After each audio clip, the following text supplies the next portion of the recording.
limão siciliano, ele chegou às Américas trazido pelos missionários espanhóis e se tornou popular no Brasil durante a gripe espanhola, a epidemia de 1918, quando atingiu valores exorbitantes. E a limonada começou a ser servida no século XVII pelos franceses. Uau!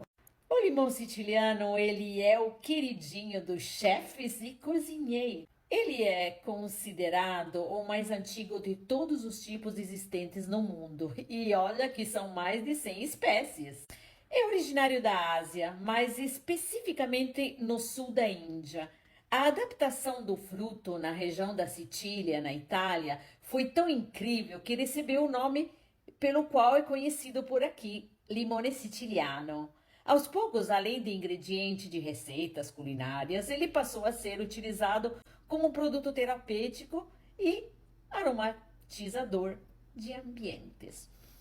Cheirosinho.